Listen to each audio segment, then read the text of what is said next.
Good evening, and welcome along to Rob and Elliott tonight. Coming up on the show, we'll be chatting to a lady who's been described as having a voice that could melt icebergs at 50 paces. She was also the voice of the beautiful South back in the 1990s, and I'll be chatting to Briana Corrigan on the show tonight. Both my parents were Belfastians, as they call them. I was born on the Antrim Road, and I lived in White Abbey until I was 10, and then we moved up to the North Antrim coast, Port Stewart, brilliantly. We'll have brand new music from Mr. Delishus.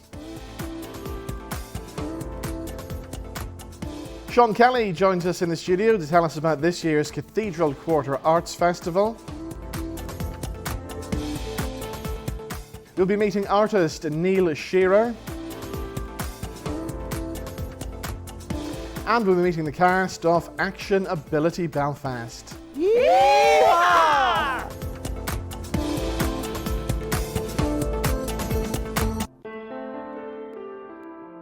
But as always, we're starting off the show with a look back at some of the more quirky news stories of the week. And to help us do it, he's here in the studio. Mr. Showbiz, Paul Martin, is here. You survived the Boyzone documentary. Well, carry on, Robin. Oh, you've escaped from Miami. So could have been worse. I could have been Louis, and that would not be good right now. It's not good.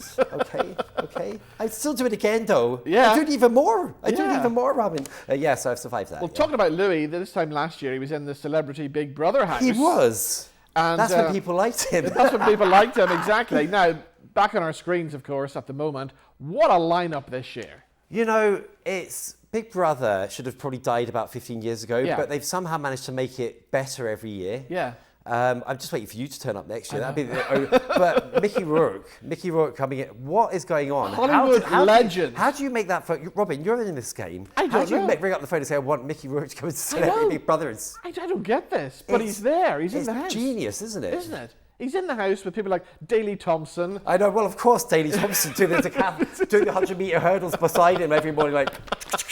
Chesney Hawks, the one and only. Chesney has to be there, the one and only. Yeah, you've got some dinner party. Jack P. Shepherd from Corrie. You've got Patsy Palmer in the house. Who else? They'll do a couple more before they're out, won't they? Exactly. Maybe they should send. I bet you Louis will go back in. He should do. That would make sense to me. Actually, Louis, if you're watching, which you will be, that's your pathway back. That would make sense. Yes, exactly. I bet you. So what we're going to do later on in the show tonight, we're going to take a look back at some of the ex-Celebrity Big Brother housemates from over the years. So we got some Louis clips coming up. We have got Shane Lynch clips coming up, and Keith Duffy. Both Keith and Shane finished in third place on Celebrity Big Brother. Louis finished in fourth. And Louis finished a respectable fourth. Do you think Louis would finish fourth now, Robin? Maybe not. Yeah, 4 seconds I think he'd finish. 4 seconds. Before he's been out. I love Louis, by the way. Yes. Much misunderstood man and very, very nice guy. Let's talk news then. Yeah, let's talk some news. My kind of news. Your kind of news. Some medical stuff to start off with. Let's start off with the medical. Now, this caught my eye, Robin. Today's nuts news goes from nuts to absolutely bizarre bananas, okay? I love this headline. I'm just going to read it straight from the Daily Mail. I went in for a routine procedure and woke up speaking a different language. Has that ever happened to you?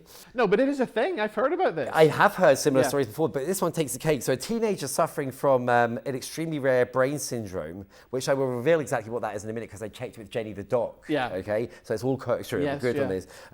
He woke up mysteriously speaking a completely different language. Now, when I say he has never spoken a word of English in his life, this is a Dutch teenager who has literally never spoken a word of English in his life. Right. He had a football injury. He had to undergo. He was basically put under for about 20 minutes to undergo the successful operation.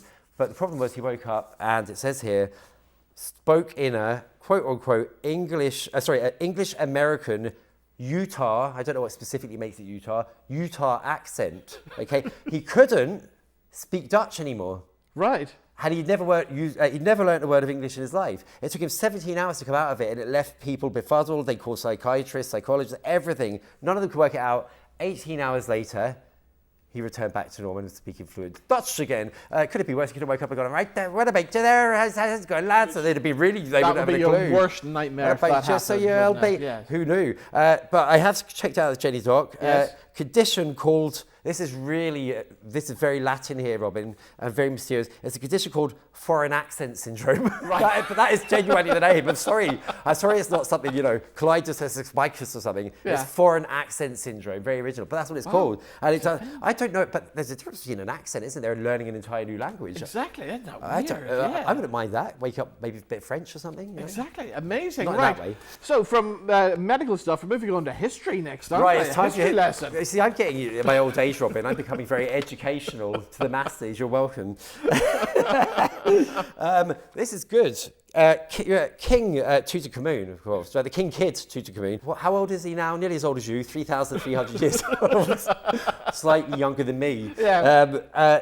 It's been a mystery for over a century since they were able to start, looking back at how old bones were and gradually decoding the whole thing. How he died. Yeah. Now, I always personally imagine, how did the King Kid die? I always thought in battle, obviously, probably wrestling a lion or saving an entire family from, a charge of arrows coming in. They've done the DNA testing on this now, which has just come out, and they can now tell us how he died. So what do you think? A shot, Yeah. What would you guess? I haven't got a clue. You think it's something battleish or heroic, aren't you? It would have been, yes. I mean, it's Tutankhamun, for goodness sake. Exactly, yeah. Typhoid. Really? I'm sorry to tell you, folks. Typhoid. It gets better. He most likely died of typhoid for the DNA testing. They were also able to do the test to his mum and dad. Yeah.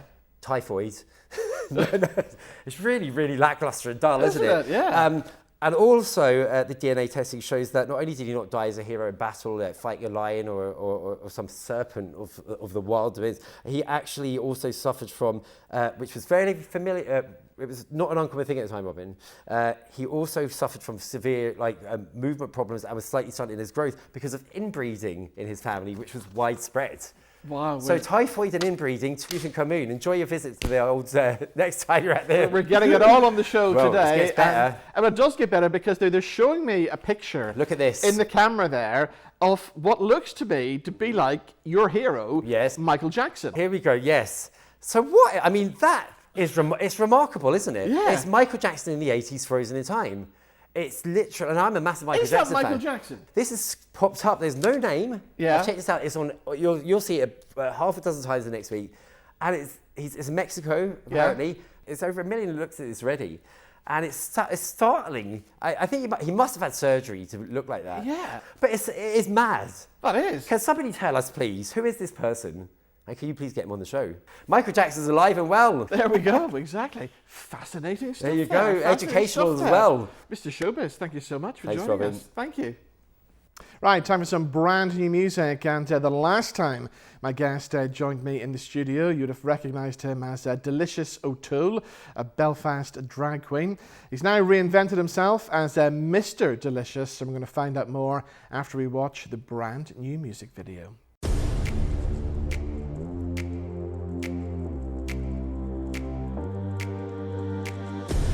Dance with the devil, he danced with me. I should have chosen light, but I like this company. I've come to the crossroads, there's no going back. My conscience is barren like a pilgrim said. I'm on a road to Damascus. Will my life be like Paul? I'm on a downward spiral in which I have to fall. Dream may keep a secret up to a famous words keep resounding in my head. Do I travel in denial of all the one inside hopping for sale? Three may keep a secret up to a mob dead. Franklin's famous words keep resounding in my head. Do I travel in denial of all the one inside hopping for sale? I dance with the devil on the stormy sea. I turned my back, he drove a knife on me. As my spirit tries to leave the room, was the day that I sealed my doom. I'm on a road to Damascus. Will my life be like Paul? I'm on a downward spiral in which I have to fall. Dream may keep a secret up to a mob dead. Franklin's famous words keep resounding in my head.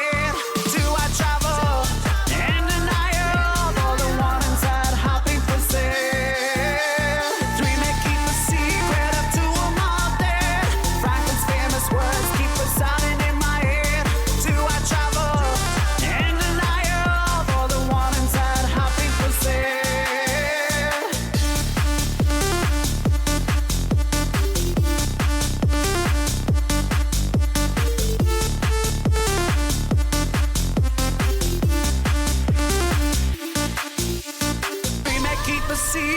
two of my dead.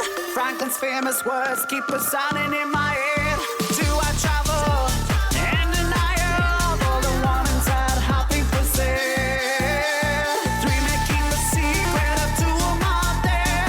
Franklin's famous words keep resounding in my head. Do I travel in denial of all the warnings that have been for sale? Three may keep a secret if two of them are dead. Knowledge is a dangerous thing.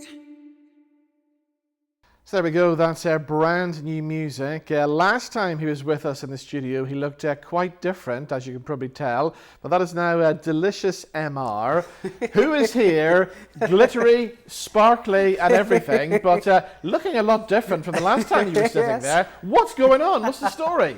Well, I've just got to that point in my life, I decided it was time to reinvent myself a bit Yeah. like Tina Turner. I thought it was time, to get out of the gowns and Yeah. the disco outfits. And I just thought, with my new music, I thought, time for a reinvention. So I was doing EDM dance music. Yeah. So that became the whole muse. And Yeah. I started meeting with new people, started working with new people. And that's what's just happened. I just thought, let's reinvent everything, not just the music. But So you've done that, and the video, I mean, that's shocking stuff in that video. That shocked me. I thought I was going to go dark, delicious on people, show another side, Yeah. go a bit more deeper into the lyrics, because I'm Yeah. all about songwriting, and Yeah. I love to write a song and go into depth like the big artists do. Yes, So yeah. I love doing that. Well, you've done that definitely with this one. You've got Loraa sitting beside you there. Loraa, you're somebody who's very passionate about helping young and upcoming musicians, aren't you? I am. Now, I focus on the visuals. I'm all about the music video and the photography and the image and the brand and the aesthetics. Delishus is behind the music all the way. So that's kind of been my role in this whole transformation over the last few months, is helping Delishus really transform that brand and create that whole visionary board that you dreamt of. So yeah. Wow. Now, I know you've got a few very exciting projects coming up, including one with the famous Abbey Road Studios. Yeah, so I was selected as one of the top music tech companies in the UK and Ireland, the only one out of Ireland to work alongside Abbey Road on a programme, and that has now allowed me to raise investment for a new tech platform that we're building that allows musicians to make music videos in a matter of minutes. It's that simple. Yeah, it's a lot of tech. But yeah, and now Abbey Road, we're working with them consistently over the next year to roadmap all our new tech and developments. So yeah. Really Yeah, now exciting. what about the music scene in Belfast? Because we've always had a really good music scene, but it seems we are getting more up-and-coming musicians all the time, aren't we?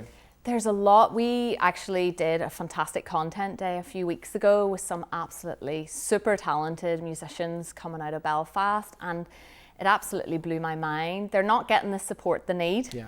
So we were happy to go in and support in any way we can, and that's what we do. We're here to help support musicians. Yeah. We want to save you time and save you money and allow you to market your music successfully and have a successful music career.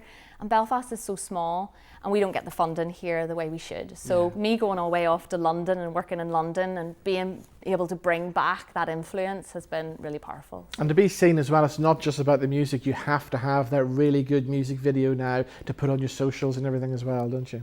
Video consumption is through the roof, Yeah. and we know we're still at such a low rate. Like, a lot of musicians still don't make content for their music, and you completely remove yourself out of the whole journey to getting your fan base. You have to have a visual, you have to have a brand, you are a product, you are selling yourself, and without that vision, how do you tell your fans who you are and what your music is about, So how easy has it been for you then to make this transition?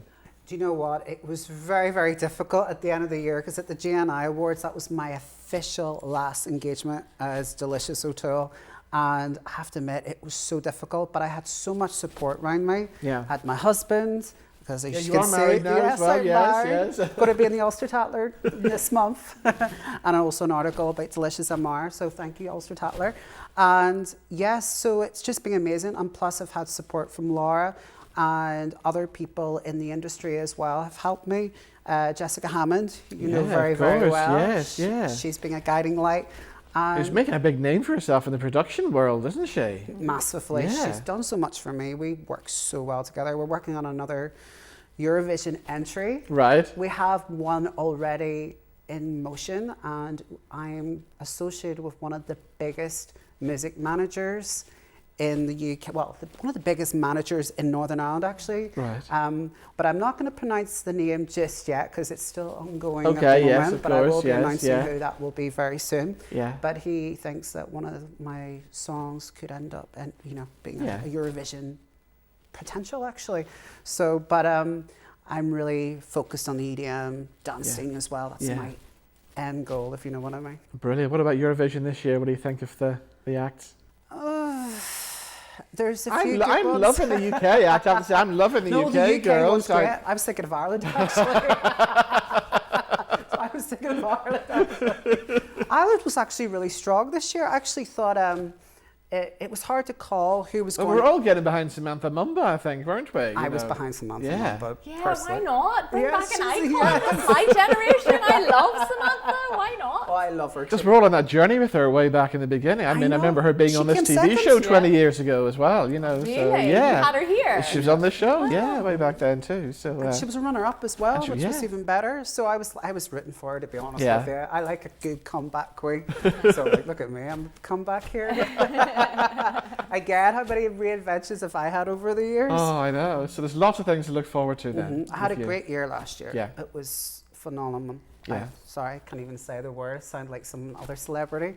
But it was just an amazing year just to be doing something different that I Yeah. normally do. Yeah. And now I'm going straight out there with this new record. So we've got Brilliant. Three May Keep a Secret.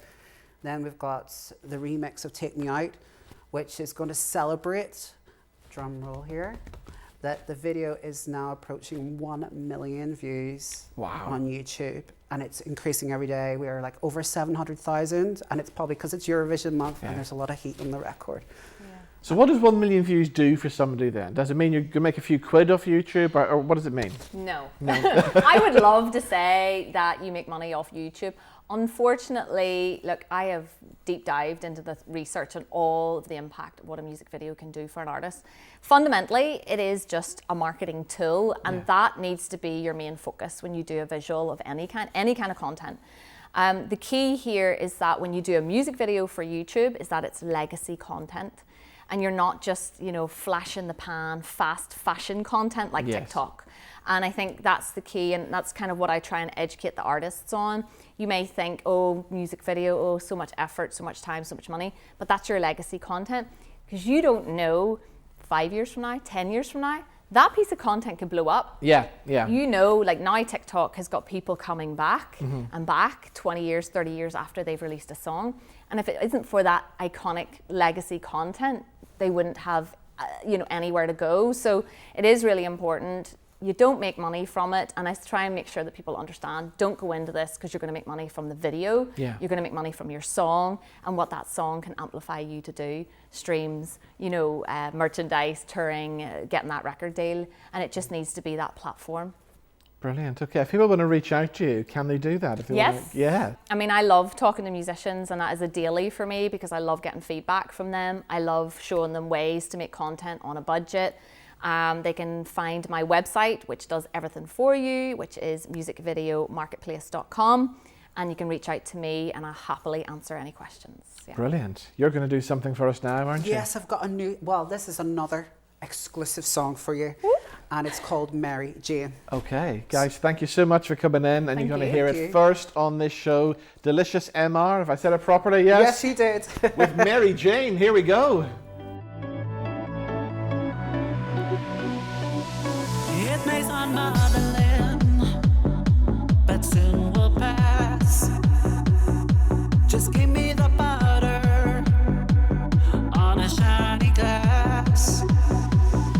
No need for the company on this journey I take.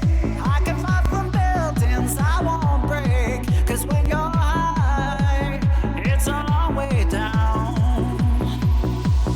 God, sweet Mary Jane.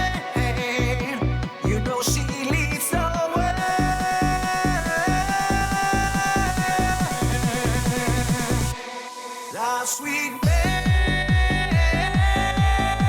Jane, you know she leads the way.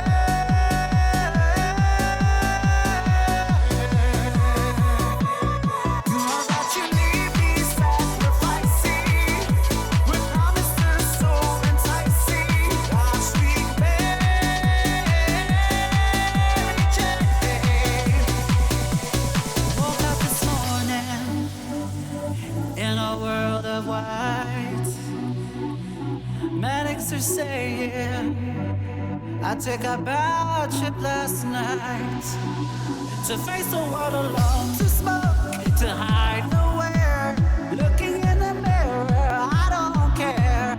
I was flying while my wings were gone. Ah, sweet Mary Jane, you know she leads the way.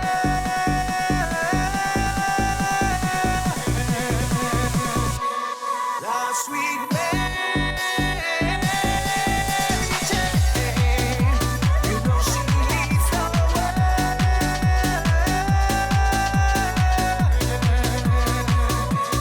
You know that you need me sacrificing with promises so enticing. Ah, sweet Mary Jane, you know that you need me sacrificing with promises so enticing. Ah, sweet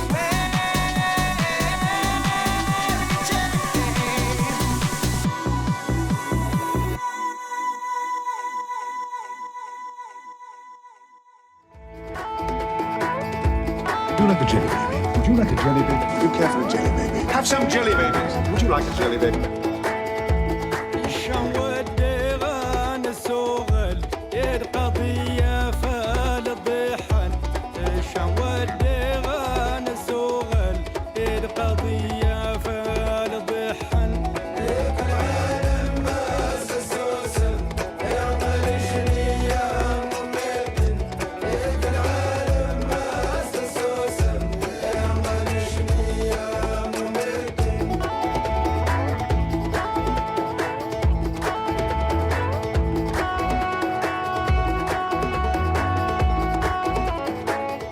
Right, it's nearly that time of year again for the Cathedral Quarter Arts Festival, now in its 25th year. And Sean Kelly joins us in the studio. 25 years, can you believe it? 25 years, Robin. Where's the time gone? Exactly, and of course when you started off the Cathedral Quarter, looked very different to what it looks now. Oh, it's amazing to have witnessed the transformation of the Cathedral Quarter over 25 years. I mean, it was literally tumbleweed down here after 5 o'clock in the evening. There was a couple of pubs. There was the Duke of York.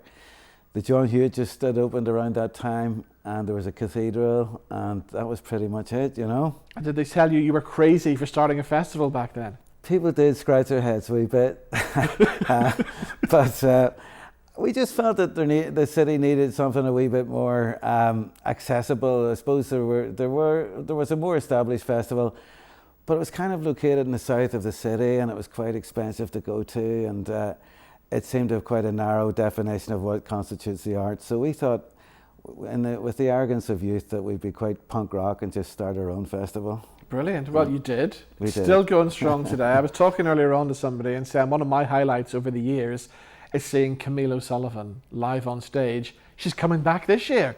Oh, I know, what a star. She's become a friend of the festival over the years. I think we've presented her 3 or 4 times, and each time she just gets better. Yeah. She's magnetic. I've never seen somebody who you literally can't take your eyes off when she's on stage. She holds a room like nobody else can. And it's going to be quite a poignant show.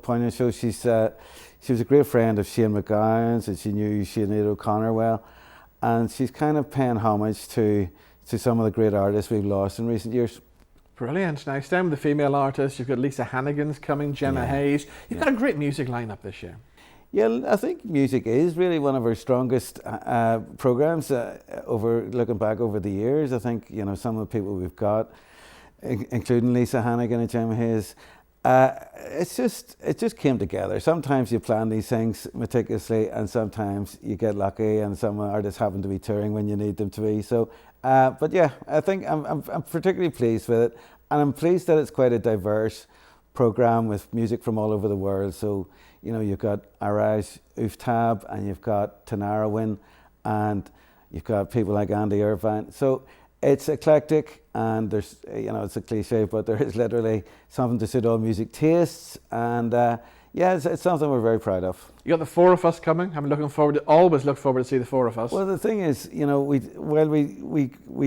platform major international artists. We also want to make sure that local artists are well supported.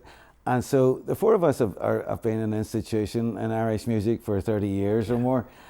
We all know they're great hits, but those boys really deliver. Yeah. I mean, you can tell that they've earned their stagecraft when you see them on stage. It's in the Empire. It's a venue we haven't really used before, but it's a great old music hall, and I think that the four of us are going to just blow the roof off. Yeah. But yeah, so we've artists like the four of us, and Anthony Toner, Of course, yes. who's a great artist, been performing locally for many years.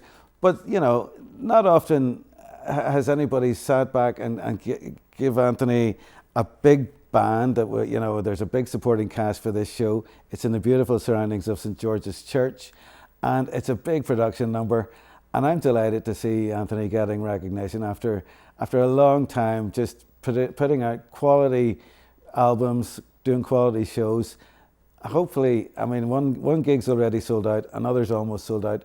But I think it's time the city really acknowledged one of its own. Oh, definitely, definitely. Now, if you like your music from the movies, there's something happening with Ennio Morricone, isn't there? Yes, well, I'm a huge Ennio Morricone fan. It's one of my biggest regrets is I came to Belfast about 20 years ago, and I was too skint to go.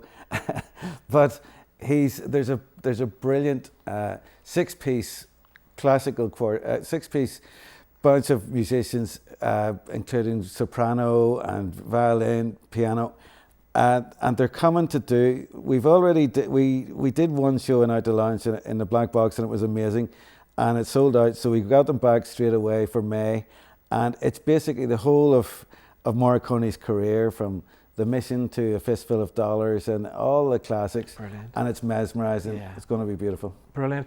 Tell me about some of the more unusual venues as well. There's a show that's taken over the roof of the Castle Court Shopping Centre. We're in the roof of Castle Court. We're doing Dress for Space by a Tinderbox Theatre Company. We're in the Circusville School with a great show called Vark. We're in, you know, we've spread out a wee bit towards other parts of the city, like the Crescent Arts Centre, the Empire, the Mandela Hall. But the idea is to embrace the entire city, make it come alive, use venues that people wouldn't normally get to. And yeah, it's a city as a canvas for the festival. Now, John Shuttleworth is somebody who's been here many times over the years. He's coming back too. Yes. John, sometimes when you've been going as long as we have, you get to know performers a wee bit, and they become a wee bit of they become part of the festival family. And John's a wee bit like that. This is John's 40th anniversary tour. He keeps threatening to retire the character, and then but he says this is his final tour, and it's our 25th anniversary. So we thought we couldn't not have John. So we brought him in. We announced his first show in the Black Box. It sold out, and so we've added a second show on Friday the 3rd of May.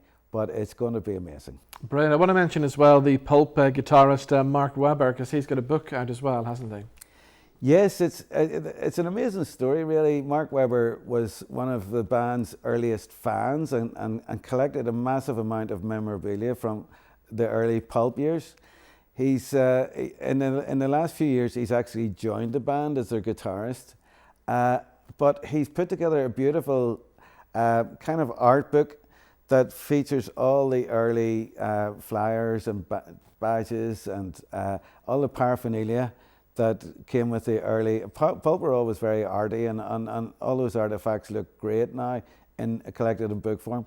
So that's going to be a fascinating discussion. I'll let you choose two more highlights for us. What should we look forward to then? Andy Irvine, I think, is one of the great legends of our Irish music. You know, he's played with everyone from Sweeney's Men to Planxity. He's 80 years old, still going strong, and his great hero is Woody Guthrie, and he just travels around with his guitar on his back, playing very small venues, sometimes massive venues. He's clearly not in it for the money, but when Andy sits down and plays, you will be spellbound, you know, and that's a beautiful Saturday afternoon show in the Black Box. And funny enough, another octogenarian is Tariq Ali, who's a great commentator, political analyst and commentator, who's been at you know, he was actually the inspiration for the Rolling Stones' Street Fighting Man. Wow, really? So he's going to be looking back. He's got a book out of his memoirs, and he's looking back over pretty much a 60-year career at the front line of activism in British politics, and I'm really looking forward to that. Brilliant. Well, if they want to get their tickets, get them quick, because a lot of these shows are selling like crazy, aren't they? Yeah, they are selling out very, very fast. So, as ever, thanks for your support, Robin. The website to go to is cqaf.com. Brilliant. Well, it's going to be another amazing year. Are you still going to be here in another 25 years? That's physically, that's quite unlikely, but I'm leaving in place a very good team. Hopefully there'll still be some, when I do move on, there'll be money in the bank and a good reputation, and the Cathedral Quarter will be continuing to thrive. Brilliant. Let's hope so. Sean, good to see you. Thank you so much for coming in. Robin. Thank you. Cheers.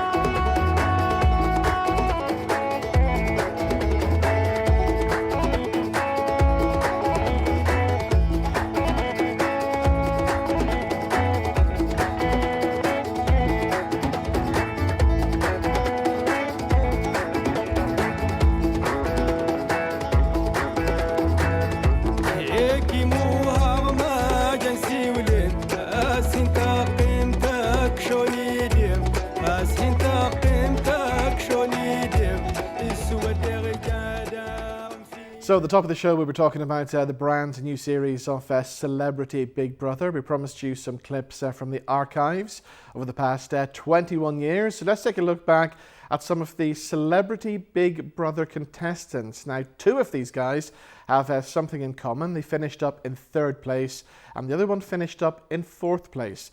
They're all, of course, connected to the band Boyzone. We're talking about Keith Duffy, Shane Lynch, and manager Louis Walsh. Here's some clips from over 21 years of Rob and Elliott Tonight.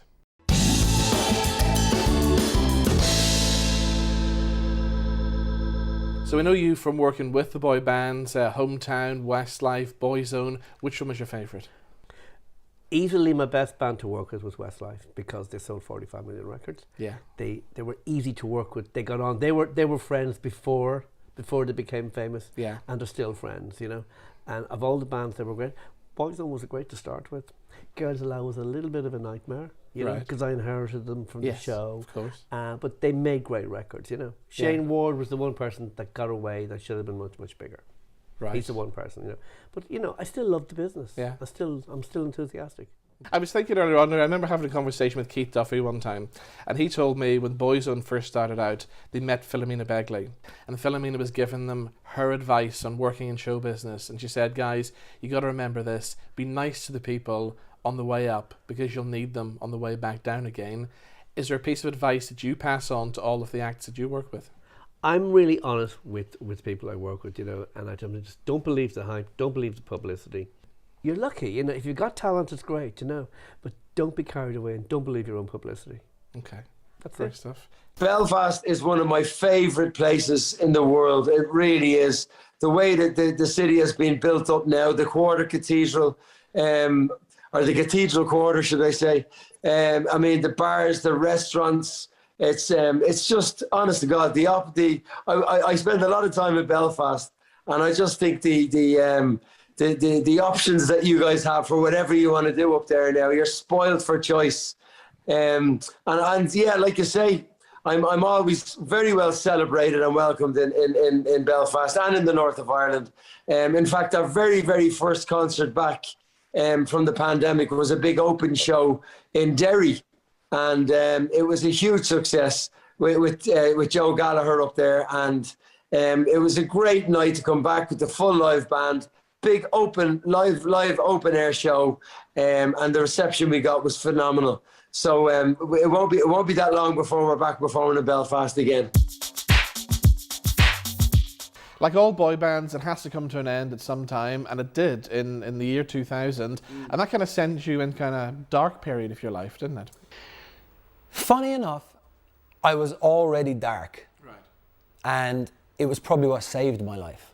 Because that whole character that I built within Boyzone, that silent, mysterious bad boy that people kind of labeled me as, I was already there. And I guess 7 years in the industry back in the 90s was a lifetime in the industry. And it was 24/7. And it was 3 countries in one day. And it was studio to radio to magazine to photo shoot to concert to records. You know, it was a constant stream of work. And when you landed in Germany, they didn't care how hard you worked in the UK. They were going to work you just as hard because that's their territory and they need to pull everything out of you. When you left Germany and landed in Spain, same thing. And that's what was so grueling and monotonous about it all. And at some point, I didn't care where I was in the world. Like, I didn't care what country I was in. It meant nothing to me. You know, and my mother, I fell out with my dad over this actually, because, you know, when I spoke to my dad, he's like, you know, where have you been? Don't know. What do you mean? How can you not know it? It's not that I didn't know, I didn't care. I didn't have the capacity in my brain to want to tell I'm in this lovely city and this, that and the other, and it's all beautiful. You had no time for that. And you were sharing bills with people like Michael Jackson, Mariah Carey, people like that. Did that mean nothing? Didn't care who was sat next to you. I mean, we did. We shared stages with these people. We sang, you know, with a lot of charity records around different European times with Pavarotti and, as you say, Mariah Carey, Michael Jackson, Joe Cocker, and all the greats of the world. It didn't mean nothing to me. And one of the reasons for that too is because I was never, as a kid, dreamt to be that rock star, pop star in that world anyway. So I didn't have much interest in those kind of people in music anyway. So I was just there doing a job. And my job was Boyzone. And my job was to make up numbers. And I was cool with that. I was fine doing that. But I just slipped into a weird dark place where I guess I was angry. And probably, weirdly enough, very, very lonely. So although I have my 4 other brothers with me, the boys, and although you stood on stage in front of 20,000 people, but it was a lonely place. Who were you closest to in the band back then? Me and Ro were quite close for a long time, then me and Keith, and without a doubt towards the latter parts of Boyzone, me and Stephen. Like me and Theo, we were very, very close. He was older than I, but he was my little brother, you know what I mean? And I kind of took him under my wing, and I was always there to look after him, you know what I mean? Definitely there to look after him, because Theo was an amazing character. He didn't really particularly care about the reality of the world. He lived in this fantasy world, mostly the whole Disney kind of things, you know. He loved Disneyland, and he lived in Disneyland in his head. And right enough, he's so lucky that he lived life like that, because it was magical for him all the time. And we were in this band called Boyzone, which is a magical thing anyway. For any normal punter to come from where we came from, pretty humble backgrounds, all of us, pretty working class, and be catapulted into champagne, caviar, private jets, you know, is magical in itself. So he lived the extra magical kind of world, which was great. And he didn't understand a lot of the outside stuff, so he needed a lot of protecting. Yeah. Like, I'll be truthful, I've made music and gone, I do not like that. Which Boyzone song did you really hate? No matter what. We'll find our own way back. Really? Yeah. You know, the biggest Boyzone record ever is No Matter What. I hate it. I absolutely hate it. But only because it's, I don't know, I just, that song does my head in.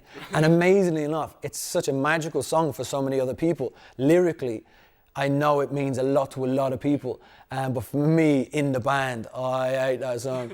You still do. Every time we play it on stage, and I'm very open about that. I like being open and honest about things. I don't know how to dance to it. I don't know how to move. I don't really know what to do in that song. It's just a weird song on stage, and I'm like, man, is this already? So yeah.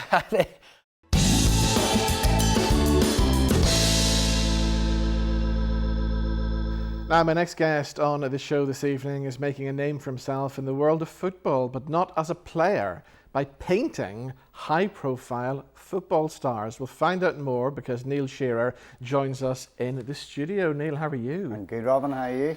I'm good, thank you. Good to see you. Now, we go back a long way. Yes. And I remember you from DJing years ago and stuff like that, but the whole art side of things, that's relatively new to you, isn't it? It is, Robin, yeah. It came out of basically lockdown.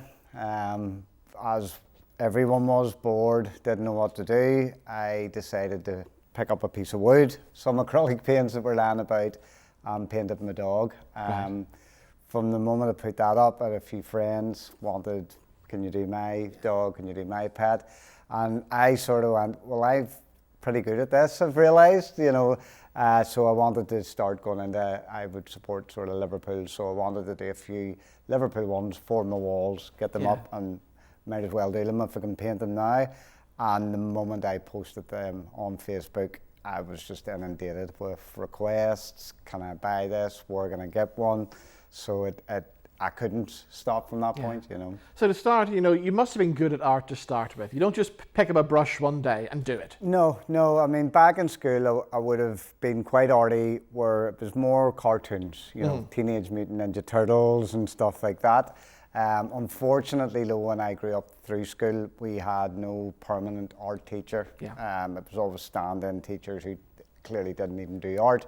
So there was no one there to recognise perhaps there was a talent there and push me forward with it, you know. So from the moment I left school, I kind of forgot all about it, went into the printing trade, and as you mentioned, the DJing, etc., and just lived my life for 20 odd years then, not realising, you know.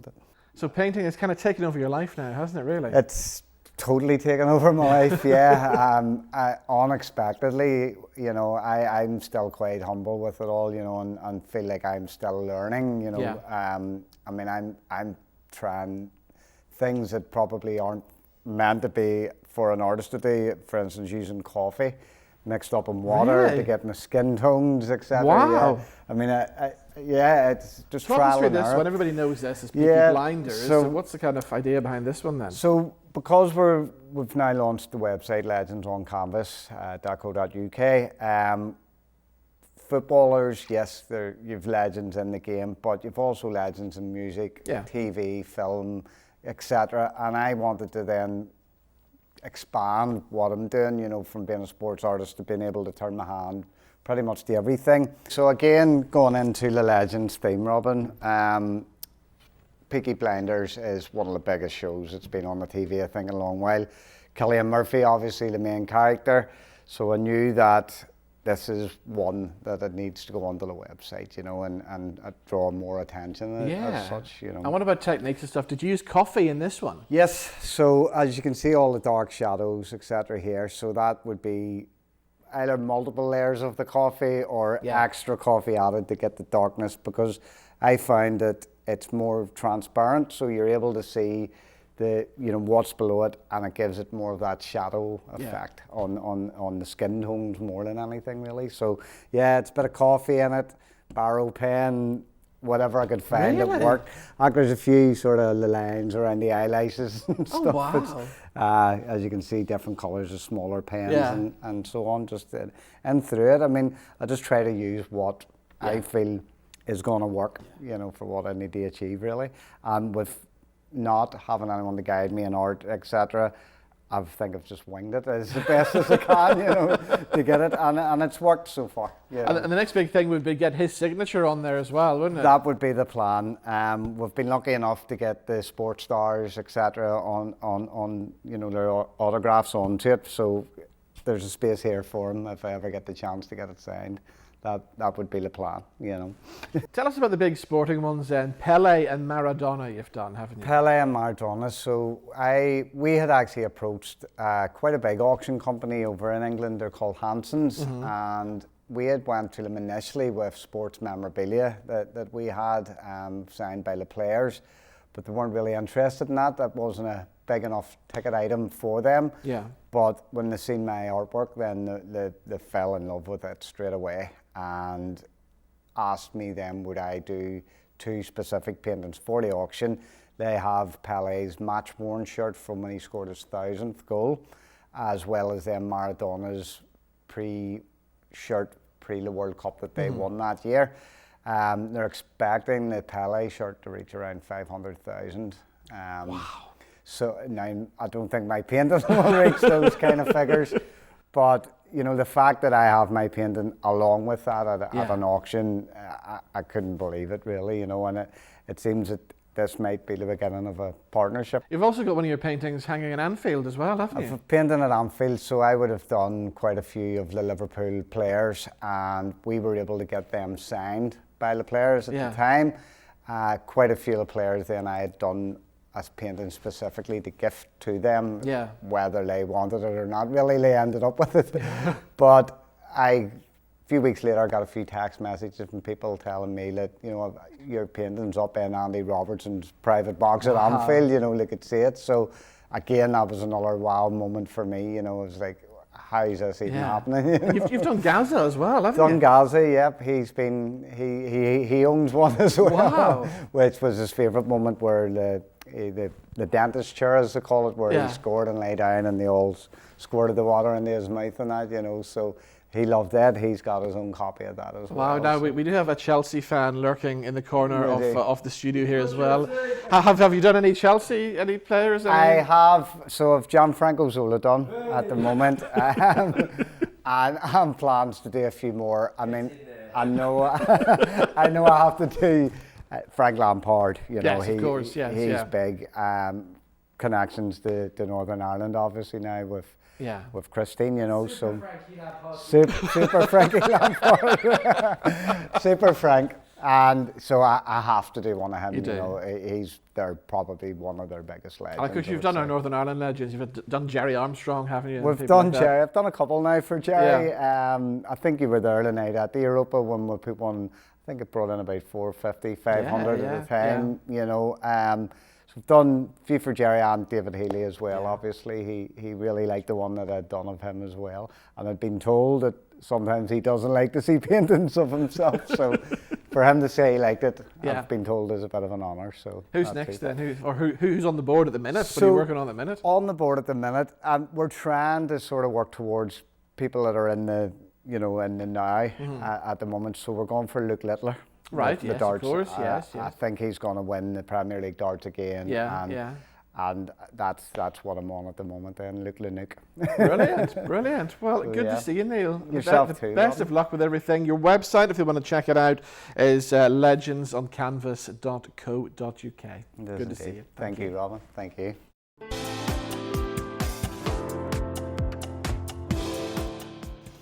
Right, let's do the What's On guide. Let's see what's happening throughout Belfast and beyond over the next week or so. We're starting off at the Grand Opera House, and internet sensations Foyle, Arms and Hogg are back, returning to the Grand Opera House with their brand new show, Skittish. And this is a mix of sketch comedy, audience participation and improvisation. And you can catch that show at the Grand Opera House between the 16th and 19th of April. Now, the Ards International Guitar Festival continues this weekend, and you can catch the Rob Strong Band at the Queen's Hall in Newton Ards on Saturday the 12th of April. Blessed with one of the biggest and most soulful voices on the island, and with a serious talent on bass, the legendary Rob Strong brings his superb band to the Ards International Guitar Festival for a Saturday night to remember. Staying with the Guitar Festival, and Ralph McLean's Sunday afternoon brunches have become one of the most popular items on the festival programme. And this year, the award-winning broadcaster brings his attention to bear on none other than Belfast's own Gary Moore, with special guests Albert Mills and Ian Speedo Wilson. And Ralph McLean presents the Classic Artist Brunch Gary Moore at the Ards Art Centre this Sunday, the 13th of April. Now, British ice skating legends Jane Torval and Christopher Dean are back out on tour on their last ever UK tour together. Torval and Dean, Our Last Dance, pays tribute to their half-century legacy with this brand new show that will give audiences a unique opportunity to experience and celebrate the iconic partnership for one last time in an arena spectacular. So Torval and Dean, Our Last Dance, comes to the SSE Arena here in Belfast on the 15th and 16th of April. Now, if you love the music of Led Zeppelin, why not check out A Whole Lot of Zepp? They're a music collective dedicated to recreating the majesty of Led Zeppelin's music as it sounds on their recorded albums. And you can catch Whole Lot of Zepp, the best of Led Zeppelin live at the Limelight this Saturday, the 12th of April. And finally, for now, if you want to catch a movie in cinemas this weekend, why not try The Amateur? And after his life is turned upside down when his wife is killed in a London terrorist attack, a brilliant but introverted CIA decoder takes matters into his own hands when his supervisors refuse to take action.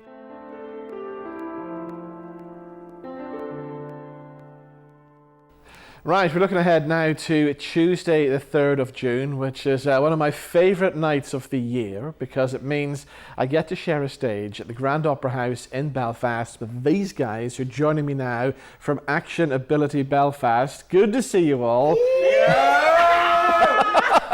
That's a clue to what this year's theme of the show is going to be. Joe, we're keeping it country, aren't we? We are keeping it country. That's us now, Robin. We're keeping our country. Oh yeah! Oh yeah! So Joe, how many years has this show been running for now? It seems like we've been running forever. Well, Robin, now come on. We're not that old now. We're not that old. These guys keep me young, honestly. Yeah. This is our 10th show, and we have been at the Opera House from 2011.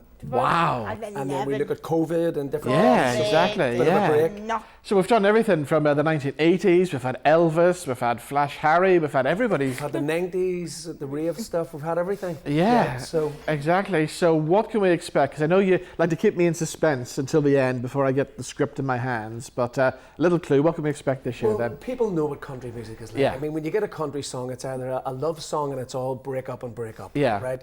Or you get the song which is it's all happy but it ends in disaster. Yes. It's all disaster that ends very happy because that's just the way country music is, and that's what this show is about. You'll see some parts in it where you'll think, oh, this is going the wrong way, and then there'll be a little twist, and that's it. So I would say people get down here and watch the show. They will see a spectacular show with great country music and an amazing cast. These guys. As I say, talking about the cast, they're here, and I get the pleasure of sharing the stage with you guys every year. So, what can you tell me about the show then, Stephanie?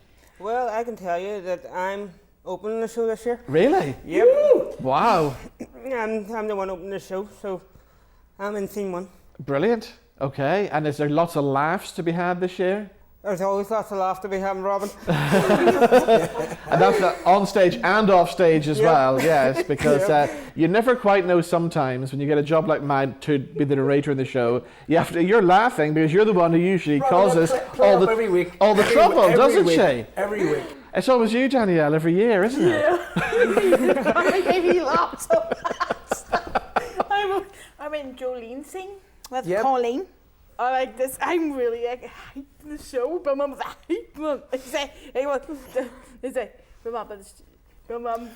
Danielle is one of the. You have to see this girl dancing. Yeah. Everybody sees her acting and sees her. Oh, you got to come along to see this girl dancing as well. Oh my word! She taught me the dance as well. Oh really? Yeah. Robin, she's actually going to teach you the dance too. Oh. So you're not getting away with it. No, we're not having having line dancing in the show, are we?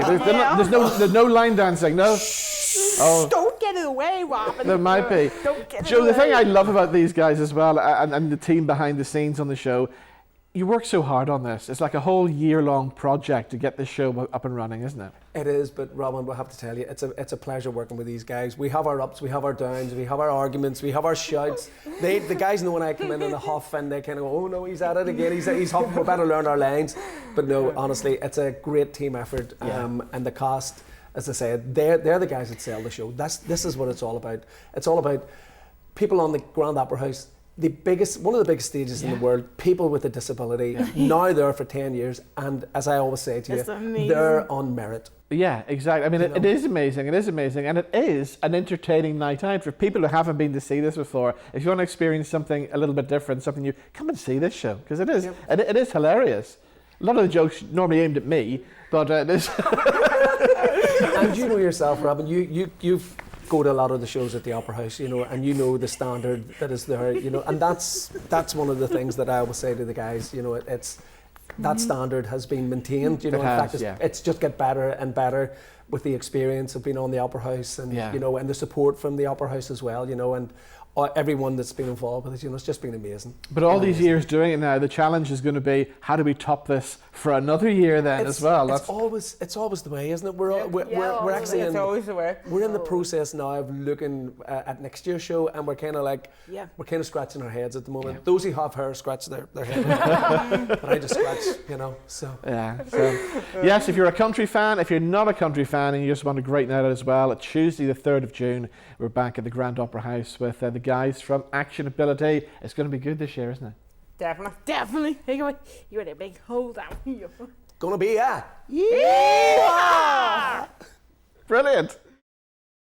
Right, my final guest on the show this evening was the voice of the beautiful South back in the 1990s. She's back out on tour, and she's got a Belfast gig that's happening on the 26th of April in Fitzroy Presbyterian Church. We're talking about Briana Corrigan, and I caught up with her earlier this week. Here's what happened.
First of all, I have to say we are loving the new single with Apollo Junction, Settle Down. Tell us, how did all this come about then?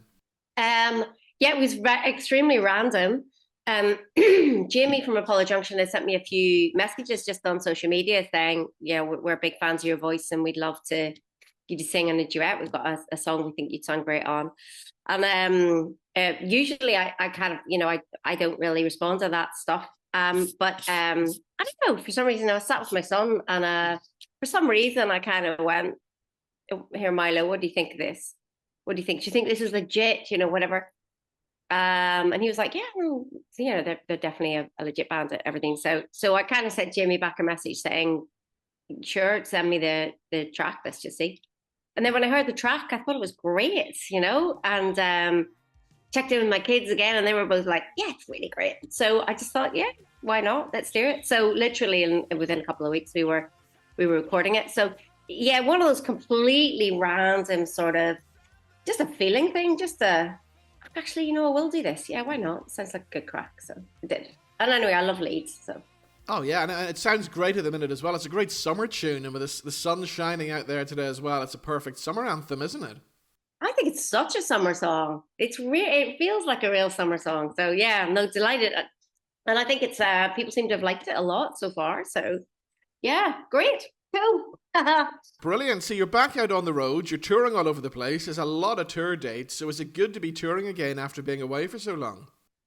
Yeah, it has been. We started, where are we now? October 23 was kind of like when I first went back out. And I was very much like, well, if I don't like this, I'm not going to do it. And I just really loved it, actually. I really loved it. And it was great to be singing again in front of people, which sounds kind of like bizarre, but actually that's all it is. It's just like singing to people. And, I think what you forget about is that just that connection and that buzz that you get when you're performing live.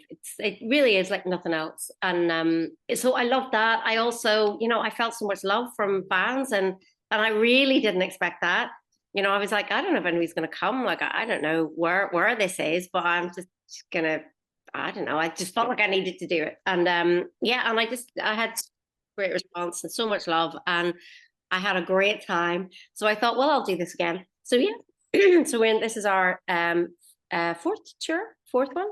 So yeah, just going well. And of course, the big news is you're coming to Belfast, and you were born in Belfast, weren't you?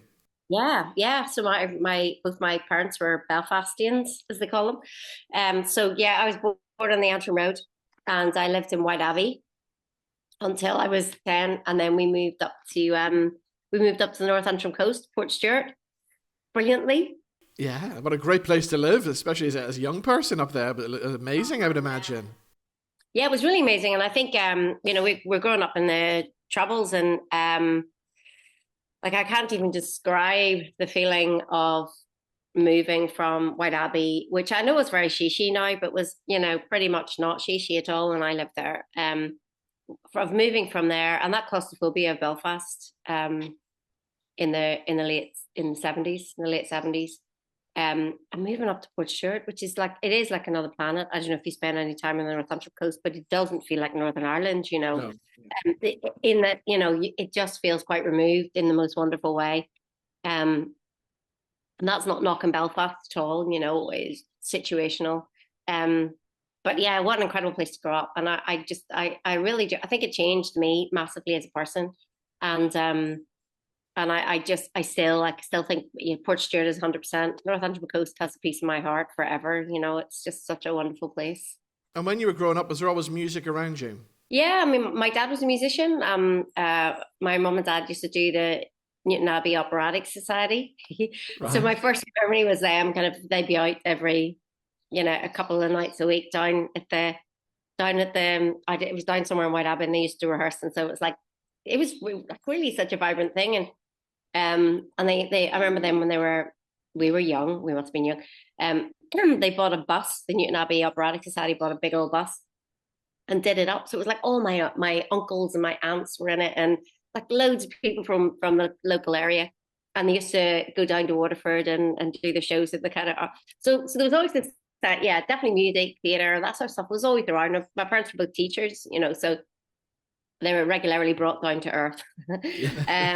But then my dad was, he was a great musician and piano player, and just played in the Star of the Sea Church from, he was the organ master, the choir master down there, down in White Abbey. And then when we went up to Port Stewart, he did the same. So music was massive, yeah. And, we were those people who, there was always, when our families would get together, the cousins and all the rest of it, there was always like a huge competition with the adults, not with the kids, about, getting your kids up to sing. So there was all that stuff going on. But definitely grew up around, thinking music was a really imperative part of life, and really accessible as well. Like everybody should have music.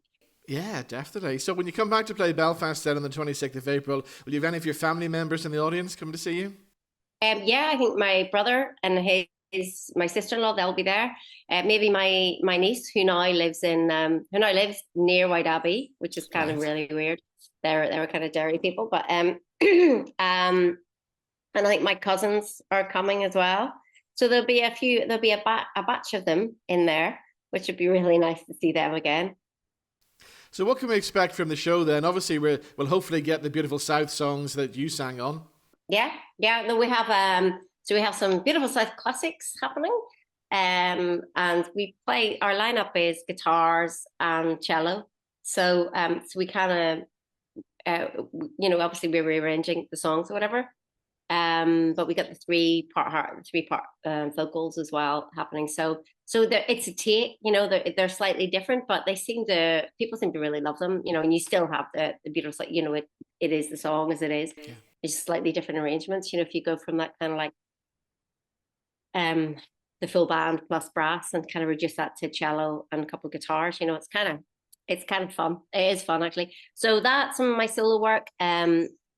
Doing some quirky covers, and also we do a couple of folk tunes, kind of Celtic folk tunes. Yes, it's kind of like part of what I grew up with, and it's been really fun, kind of bringing those back into my contemporary life and kind of contemporary setting. So I made a record actually before COVID, a folk album. Really, because my dad died and I wanted to just to kind of see him out in a way. So I made a folk album of kind of songs he taught me or whatever. So we do some of those. And it's amazing actually. It's really lovely to bring those into my world now. And yeah, people seem to like them.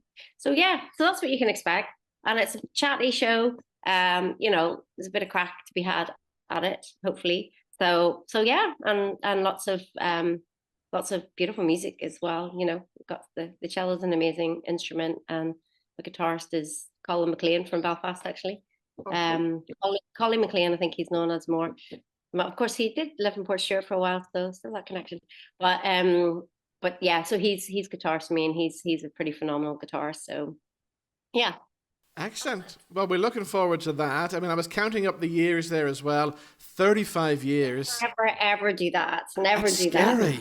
35 years since A Little Time was #1 on the charts.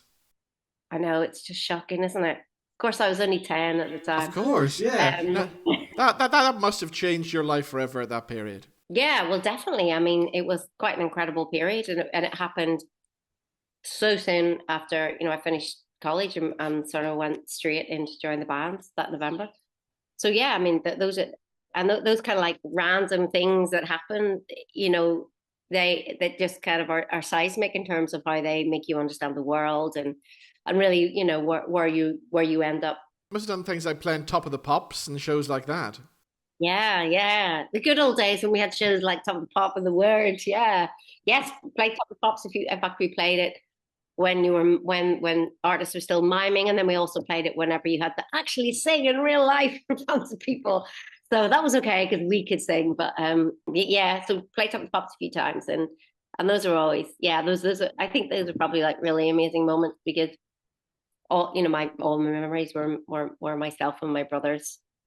Thursday night was a holy night, wasn't it? You'd just sit in front of Top of the Pops, and that would be it, and you'd be like, this is incredibly important. And it's also, you forget that when there was no other way to find out what was going on other than listen to the radio on a Sunday night or watch Top of the Pops. And it's quite remarkable, this sort of, I think that also give people a real community around music.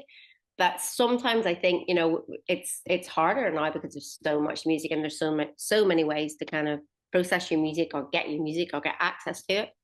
So I think that I do really feel lucky that I grew up at a time when those were, we had those little special communal generational moments that we all bonded over. And you're still listening to new music today? Yeah, definitely. So who's on your playlist at the moment? I've got into recently is CMAT. Yes. Yeah, her voice is amazing. So I've got into CMAT recently. Who else? Of course, can't think of anybody else that I'm listening to at the minute. I got Colin, who's our guitarist. He got us into Ethiopian jazz on the last tour, and that's been a wonder. I love that. So I'm kind of all of that aspect. That's really interesting looking into that. I'm really interested in voices. It's amazing when you hear great voices. So I'm kind of always looking out for new voices, voices that move you. But of course, then I was doing something on yacht rock the other day. Yeah. So Doobie Brothers and Hall and Oates and all those. And they are still the beat of my heart. I'm telling you, like when I hear Hall and Oates, I'm on the floor. So I still love to kind of go back. And of course, I'm a massive Al Green fan, massive soul fan. My kids are super into, they're big into music. So they're great. I'm always kind of nabbing their playlists and seeing what the young people are listening to, but they're big into their D&B, and there's just so many amazing artists out there. Brilliant. Okay, well, I'm going to let you go to get back to your tour, because I know you've got many tour dates still to come before you hit Belfast on the 26th of April at the Fitzroy Church, which I haven't been in yet, but I'm hearing great things about. Apparently it's an amazing venue. I've heard that, and I really can't wait. We did St. Augustine's in Derry up at last with Kieran, Music Capital, and it was astonishing. Like, it was just the most amazing experience, and such a beautiful church. So, and I've only heard amazing things about Belfast. And for me, going back to Belfast is always it always feels quite deep. It's kind of like, I suppose where all my family come from, and where I spent the early formative time of my years, life. So yeah, be really excited to do it and really looking forward to it. Brilliant. Well, it's been lovely talking to you, and we can't wait to see you in Belfast on the 26th of April. Thank you. You too, Robin. Thank you so much for speaking to me. What a day, what a lovely day to come back to where your memories stay. I think I recognize your face. You broke my heart when I was younger. Did you think that I'd recover? I think I might know your face. You were that light about town that just forgot to settle down. I think I really know your face. I picked my childhood from the school where we went together too.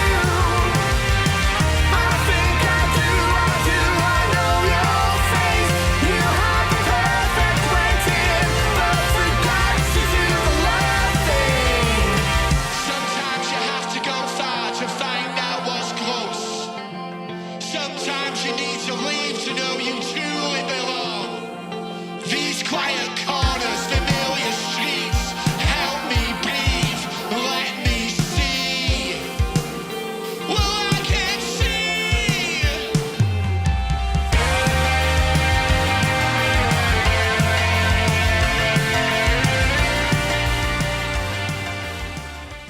And you can catch Briana Corrigan at Fitzroy Presbyterian Church on the 26th of April. That's all we have time for on the show this week. Thank you to all of my guests. Thank you for watching as well. And we'll see you back here same time next week. Night, night.